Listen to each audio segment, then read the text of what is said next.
अब छोलिया हो या लोबिया, सफेद चने या काले चने, सब कुछ मजेदार बने। कुछ तो सस्ता लो, सब बढ़िया लो। इसमें क्या खास बात है? थोड़े में ज्यादा स्वाद, यही तो है इसकी खास बात।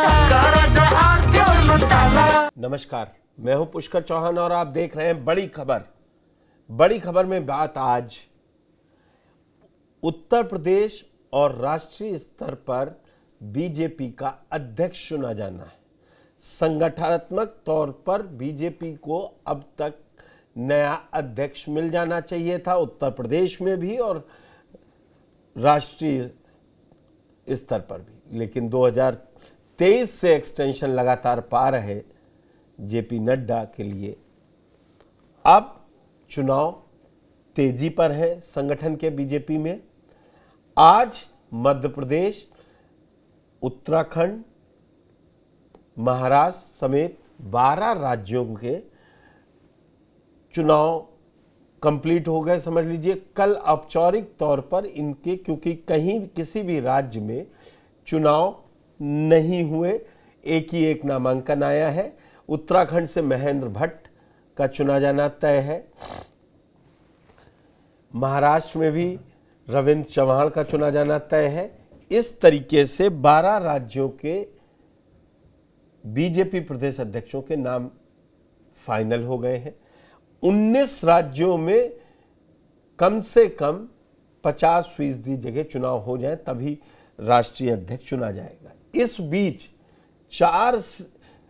दिल्ली में एक अहम बैठक है 6 और 7 तारीख को, संघ की बड़ी बैठक है। माना जा रहा है उसमें ही इस पर मंथन होगा, नए राष्ट्रीय अध्यक्ष का नाम और यूपी के प्रदेश अध्यक्ष का नाम तय हो जाएगा, मोहर लग जाएगी। फिर जो औपचारिक चुनाव होना है उसका खींचतान बहुत है। उत्तर प्रदेश में अभी भी 28 जिलों के अध्यक्षों का नाम घोषित नहीं हो पाया है, तो प्रदेश स्तर पे उसी की वानगी देखने को मिल रही है। पहले ये रिपोर्ट देखिए, उसके बाद चर्चा करेंगे इसमें।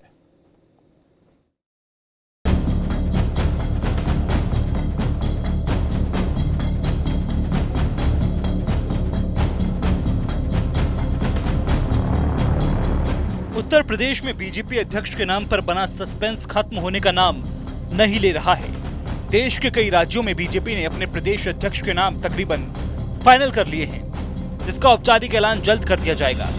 लेकिन सबकी नजर उत्तर प्रदेश पर टिकी है। सभी के मन में सवाल यही है कि बीजेपी यूपी में पार्टी की कमान किसे सौंपेगी। उत्तर प्रदेश के बीजेपी अध्यक्ष भूपेंद्र सिंह चौधरी का कार्यकाल समाप्त हो चुका है और उनकी जगह नए चेहरे की तलाश चल रही है। बीजेपी के लिए उत्तर प्रदेश में प्रदेश अध्यक्ष का चुनाव काफी मुश्किल हो रहा है, क्योंकि पार्टी को तमाम तरह के सियासी समीकरणों का भी ध्यान रखना पड़ रहा है। उत्तर प्रदेश में 2027 के विधानसभा चुनाव होने हैं और पार्टी को सरकार और संगठन में बेहतर तालमेल को ध्यान में रखते हुए अध्यक्ष का चुनाव करना है। बीजेपी की रणनीति उत्तर प्रदेश में बतौर प्रदेश अध्यक्ष ओबीसी या दलित चेहरे को मौका देने की है। उत्तर प्रदेश में सत्ता पर सीएम योगी आदित्यनाथ विराजमान हैं, तो इस सांकेतिक रूप से कहा जाता है कि सत्ता सवर्ण हाथों में है, तो संगठन की जिम्मेदारी ओबीसी या फिर दलित को सौंपने की है। बीते लोकसभा चुनाव में दलित और ओबीसी दोनों ही वर्गों के वोट बीजेपी से छिटके थे। ऐसे में बीजेपी ये तय नहीं कर पा रही है कि मौजूदा परिस्थितियों में किस वर्ग पर दांव खेला जाए। दलित समुदाय से जिन नामों पर चर्चा हो रही है उनमें पूर्व केंद्रीय मंत्री रमाशंकर कठेरिया और सांसद विद्यासागर सोनकर शामिल हैं। वहीं ओबीसी वर्ग से धर्मपाल सिंह, केंद्रीय मंत्री बीएल वर्मा, सांसद बाबूराम निषाद और पूर्व केंद्रीय मंत्री साध्वी निरंजन ज्योति का नाम चर्चा में है। केंद्रीय नेतृत्व ने प्रदेश संगठन से भी इस विषय पर राय ली है और जल्द ही आखिरी फैसला लेने की उम्मीद लगाई जा रही है। ब्राह्मण चेहरे के तौर पर पूर्व सांसद और असम प्रभारी हरीश द्विवेदी के नाम पर भी चर्चाएं हैं। हालांकि आखिरी में किसके नाम पर मुहर लगेगी ये तो वक्त ही बताएगा। जानकारी के लिए बता दें कि बीजेपी के संविधान के मुताबिक तब तक राष्ट्रीय अध्यक्ष का चुनाव भी नहीं हो सकता जब तक कम से कम 19 राज्यों और केंद्र शासित प्रदेशों के संगठनात्मक चुनाव ना हो जाएं। इसलिए राष्ट्रीय अध्यक्ष का चुनाव भी तब तक रुका रहने की उम्मीद है जब तक उत्तर प्रदेश जैसे अहम राज्य में प्रदेश अध्यक्ष की नियुक्ति नहीं हो जाती। वहीं प्रधानमंत्री नरेंद्र मोदी बुधवार से 5 देशों के 8 दिवसीय दौरे पर हैं। इससे पहले संघ की अखिल भारतीय प्रांत प्रचारकों की बैठक के दौरान अधिकतर राज्यों में अध्यक्ष पद पर सहमति बनाने की कोशिश हो रही है। अगर इस समय तक फैसले नहीं हुए तो पार्टी का राष्ट्रीय अध्यक्ष चुनाव बिहार विधानसभा चुनाव तक टल सकता है।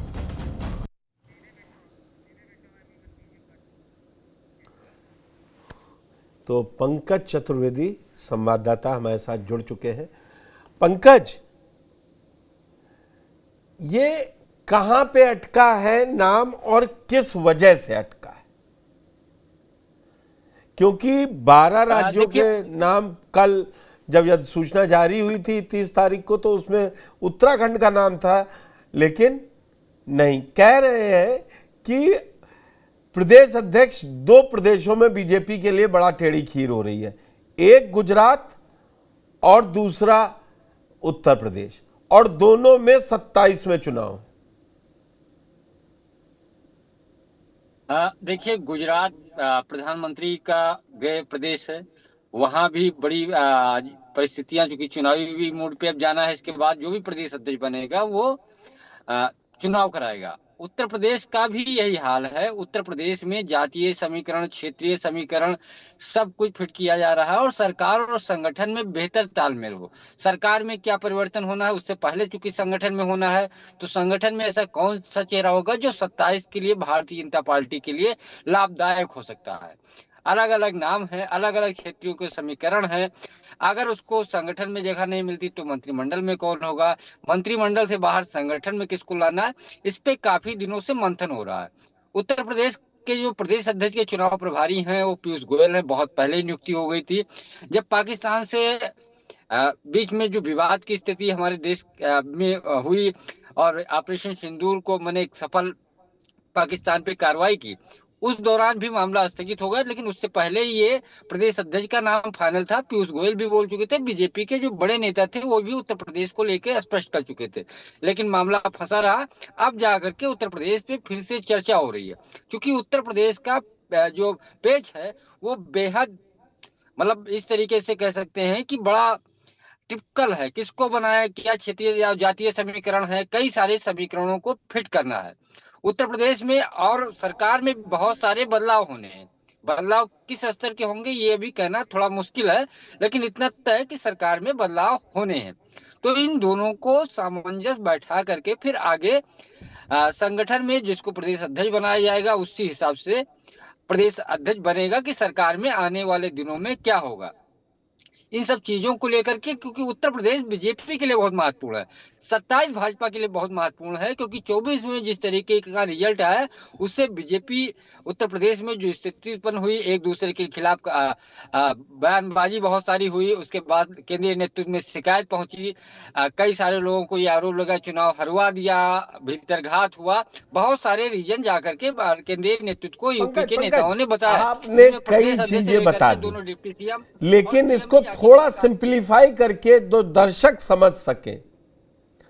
24 के नतीजे, 27 पे नजर और अखिलेश का पीडीए, क्या ये 3 चीजें नहीं है जिससे केंद्रीय नेतृत्व से लेकर और प्रदेश स्तर पर इसीलिए देरी है?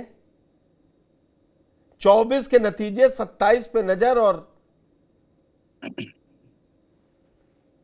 क्या? जी बिल्कुल। उत्तर प्रदेश में जो चीजें चल रही हैं और उत्तर प्रदेश में जो 24 में समाजवादी पार्टी या कह सकते हैं इंडिया गठबंधन कांग्रेस के साथ मिलकर जो सफलता हासिल की है, बीजेपी के लिए चिंता का सबब 2024 से शुरू हो चुका था। और इस समय जो जातीय कह सकते हैं, सीएम की तरफ से कहा गया कि प्रदेश में जातीय हिंसा फैलाने की साजिश हो रही है और कई सारे जिलों की घटनाओं का जिक्र किया।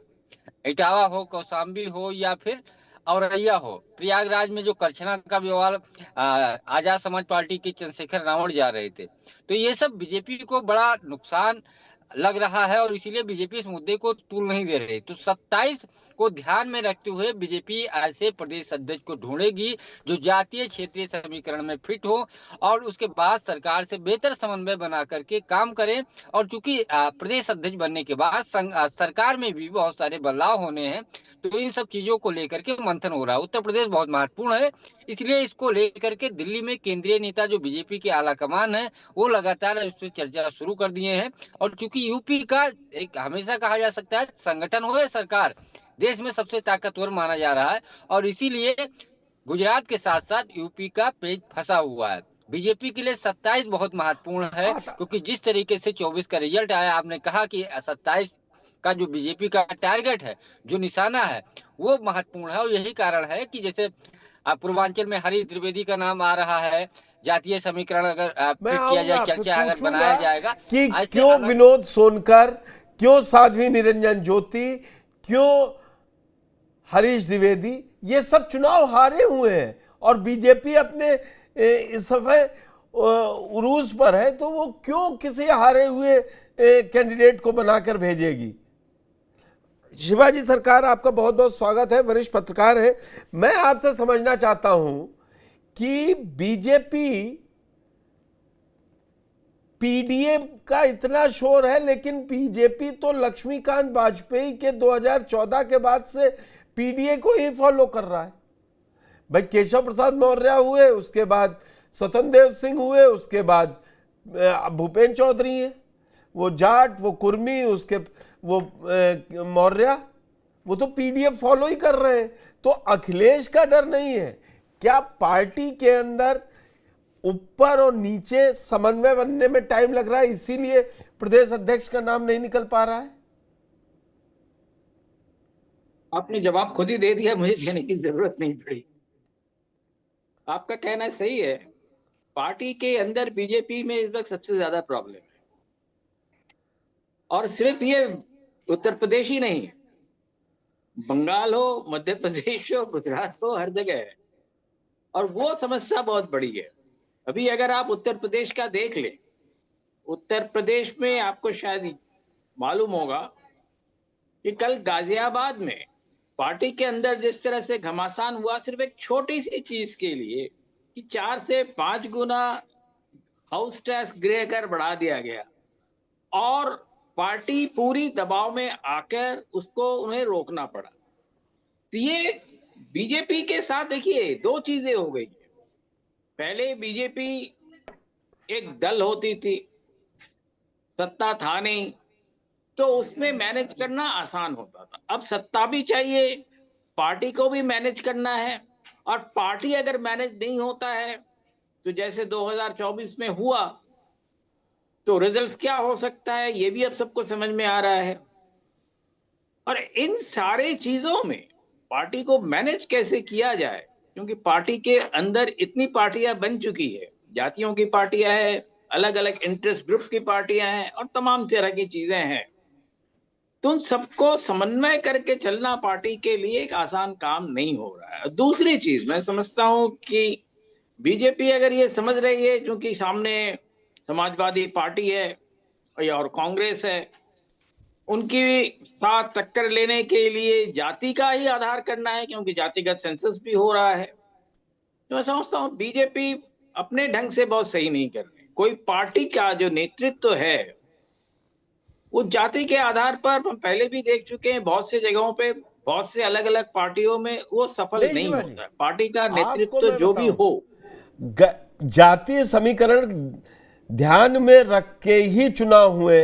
हिमाचल प्रदेश में राजीव बिंदल वैश्य समाज से आ रहे हैं और नेता विपक्ष वहां जयराम ठाकुर हैं, यही दोनों कास्ट ज्यादा हैं। उत्तराखंड में महेंद्र भट्टकर चुनकर आ रहे हैं तो पुष्कर सिंह धामी मुख्यमंत्री हैं। वहां भी ठाकुर और ब्राह्मण गिनती में ज्यादा है, इसीलिए ये कॉम्बिनेशन रखा। अब असली मसला फंस रहा है यहां उत्तर प्रदेश में।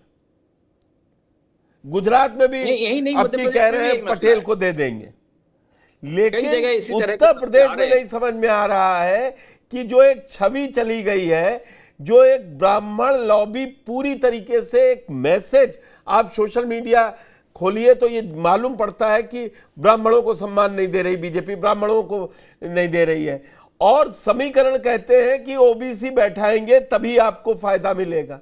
ये सबसे बड़ा पेच है कि नहीं? ये बिल्कुल है, आपने बिल्कुल सही पकड़ा है नब्ज, इसमें कोई शक नहीं। ब्राह्मण आसानी से चीजों को छोड़ना चाहते नहीं है, ना कभी छोड़ते हैं। इसलिए ब्राह्मण बने रहेंगे, उनकी पूरी ये कोशिश रहेगी। और साथ में ब्राह्मण बने रहेंगे तो ठाकुरों का भी आपस में मेल जोल ना हो, पर दोनों एक दूसरे के साथ रह के दोनों अपने अपने काम करते रहते हैं। तो ये एक बहुत पुराना कॉम्बिनेशन है उत्तर प्रदेश में, पार्टी कोई भी हो। तब यहाँ भी वही चीजें हैं। और दूसरी चीज कि ये सारी चीजों के साथ साथ जो वृंदावन में जो परेशानियां चल रही हैं, वहां जो कॉरिडोर के लेके जो परेशानियां चल रही है बांके बिहारी का, वो सारी चीजों को भी समेटना है। बनारस की और समस्याएं इटावा में ही भी जाति इससे जुड़ी संघर्ष हुई भी हो गया। इस तरह की बहुत सारे कॉम्बिनेशंस एक साथ हो गए हैं। इन बिल्कुल सारी चीजों को समेट कर पार्टी को चलना है, क्योंकि जहां जहां भी मंदिर बने या मंदिर के लिए जो भी किया गया है या बनाए जाने की कोशिश है, उससे उसके आसपास के क्षेत्रों में कई तरह की परेशानियां हो चुकी हैं। तो ये सारी चीजें जो हैं, इनको समेट कर चलना बीजेपी के लिए आसान नहीं हो रहा है इस वक्त। नहीं, आपके हिसाब से क्या संघ का दबाव काम आएगा? क्योंकि एक अब की क्लियर था, संघ ने कह दिया था संगठन के चुनाव होंगे और वो दिख रहा है। भाई यही स्मूथनेस के तरीके से 2019 में कार्यकारी अध्यक्ष बना दिया गया था, बाद में जेपी नड्डा को फुल फ्लेजेड बनाया गया अध्यक्ष। मुझे यह समझना है आपसे, क्या अब की संघ 24 के चुनाव के बाद अब डोर अपने हाथ में रखना चाहती है? क्योंकि ये वो समय है जब संगठन में लोग चुने जा रहे हैं। नहीं, बेशक संघ जो है बिल्कुल चाहती है डोर अपने हाथ में रखना। और 2024 के बाद उनको ये भी समझ में आ गया है कि अगर बीजेपी उनके हाथ में नहीं रहेगी तो उनके लिए भी चीजें आसान नहीं है। इसलिए संघ बीजेपी का डोर अपने हाथ में रखना चाहती है, और वो उनकी भी कोशिश यही है कि उनके ये कुछ खास लोग हैं वो पार्टी का नेतृत्व को संभालें। अब वो चीजें उसके लेके भी मैं समझता हूँ बीजेपी और संघ के बीच में जो है आपसी तालमेल आसानी से नहीं बैठ रहा है। मध्य प्रदेश के लिए कहा जा रहा है कि सुरेश सैनी जी का ये कैंडिडेट है, उन पर बात ज्यादा चल रही है। नहीं, मध्य प्रदेश में हो गया, तरह की बातें हैं। मध्य प्रदेश में नाम घोषित हो गया। हेमंत खंडेलवाल बैतूल विधायक, उनके पिताजी का निधन हो गया था, सांसद रहे हैं, वो निर्विरोध चुन लिए गए हैं। कल औपचारिक घटना मतलब औपचारिक ऐलान हो जाएगा, वो टाइम की देरी है। पंकज जी, ये बताइए मुझे कि बीजेपी अब की सेकंड लाइन के लीडर निकाल के लाएगी, और वो किस जाति का सबसे ज्यादा अभी जोर आजकल बीजेपी में बाहर निकल के बात नहीं आती, लेकिन सोशल मीडिया और इन लोगों में चर्चा क्या है बीजेपी कार्यालय में? देखिए, दो चीजें हैं उत्तर प्रदेश में जो वर्तमान में राजनीतिक हालात हैं, उससे तो यही लगता है कि भारतीय जनता पार्टी ओबीसी या दलित चेहरे को उत्तर प्रदेश में आगे करेगी। क्योंकि जिस तरीके से उत्तर प्रदेश में इंडिया गठबंधन ने लोकसभा में प्रदर्शन किया और उसके बाद मोदी का अकेले बहुमत के दम पे रथ रोक दिया, उसको लेके बीजेपी चिंतित है। और इस मुद्दे पे चूंकि अखिलेश यादव में को जो है ओबीसी और दलित वोट दोनों मिले, और वो वोट जो अखिलेश को मिले वो हमेशा बीजेपी के दो चुनाव में देखा गया था, चला गया था। यही कारण है कि बीजेपी 14 और 19 का लोकसभा चुनाव और विधानसभा का 17 और 22 अच्छा, हालांकि धीरे धीरे परसेंटेज कम हुआ लेकिन जीती। तो बीजेपी इस चीज आप को जिस परसेंटेज की बात पंकज कर रहे हैं वो बहुत इंपॉर्टेंट है। लेकिन 9% वोट गिर गया बीजेपी का उत्तर प्रदेश में, 9% वोट गिर गया उत्तर प्रदेश में बीजेपी का। यही सीटों के कम ज्यादा होने का सबसे बड़ा कारण रहा, और उसमें बता रहे हैं दलित और पिछड़ा अलग हुआ है। वही मैं कह रहा था, क्योंकि बीजेपी के साथ ब्राह्मण जो भी सर्वे है, जो भी चीजें हैं, खड़ा नजर आया सामान्य वर्ग लगभग में। और जो वोट बीजेपी शुरू से 14 से जिसके लिए सम्मेलन, जातवार, फिर संगठन में जगह दे करके अपने पक्ष में लामबंद किया था, उन वोटों का जो संविधान और आरक्षण के नाम पे मुद्दा बना कटे, वो बीजेपी के लिए नुकसान हुआ। तो बीजेपी ओबीसी दलित चेहरे जो कई सारे हैं वो उस पर दांव लगा सकती है। लेकिन अभी आप थोड़ी देर पहले कह रहे थे पूर्व को क्यों बनाएगी, ये बीजेपी का देखा जाए तो केशव, उसके बाद लक्ष्मीकांत वाजपेयी, महेंद्र नाथ पांडे, स्वतंत्र देव सिंह और इसमें भूपेंद्र चौधरी, जो अध्यक्ष लगातार बने हैं या तो विधायक रहे या सांसद रहे। तो ये बात बिल्कुल आपकी सही है कि हो सकता है चूंकि पूर्व को ना बनाए, वर्तमान में जो नाम चल रहे हैं उनको प्रदेश अध्यक्ष बनाया जा सकते हैं, क्योंकि उनका एक पोर्टफोलियो होता है और बहुत सारी चीजें एक उनके पास दायित्व भी होता है। तो ये भी बात आपकी सही है, क्योंकि बीजेपी अगर देखा जाए हाल फिलहाल में आधा दर्जन प्रदेश अध्यक्ष तो वर्तमान में सांसद, विधायक या विधान परिषद सदस्य रहे, उन्हीं को बनाया है। अब बात सबसे फैक्ट मैंने आपको बता दिया कि किसको बना सकते हैं, लेकिन बीजेपी हमेशा चौंकाने वाला निर्णय लेती है। ये भी स्पष्ट है जो नाम चर्चा में होते हैं उनके अलावा कोई और नाम भी निकल के आ सकता है। हालांकि अलग अलग लोगों का तर्क है, कोई कह रहा है ब्राह्मण चेहरे आ सकते हैं, जिसमें हरीश द्विवेदी से लेके सतीश गौतम और दिनेश शर्मा, डॉक्टर दिनेश शर्मा का नाम चल रहा है। ओबीसी में आपने कई सारे नाम बताए ही, और यही दलित को लेकर के जो चेहरे हैं उनका भी चर्चा में नाम चल रहा है। लेकिन वर्तमान जो परिस्थितियां हैं, जातीय जो गोलबंदी है उससे बीजेपी के लिए थोड़ी चिंता का विषय है। आपको लखनऊ में बैठकर क्या नजर आ रहा है? आपको लखनऊ में बैठकर क्या नजर आ रहा है कि जो 21 तारीख से मानसून सत्र शुरू होना है उसमें उससे पहले प्रदेश अध्यक्ष मिल जाएगा उत्तर प्रदेश को? जी मुझे लगता है चीजें एक दो दिन में बीजेपी को, यूपी को लेकर के कोर कमेटी या आपस में बातचीत करने के बाद, चूंकि नाम केंद्रीय नेतृत्व को फाइनल करना है, यूपी के जो संगठन के लोग हैं उनसे विचार विमर्श हो सकता है। यूपी कोर कमेटी की बैठक नहीं हुई है।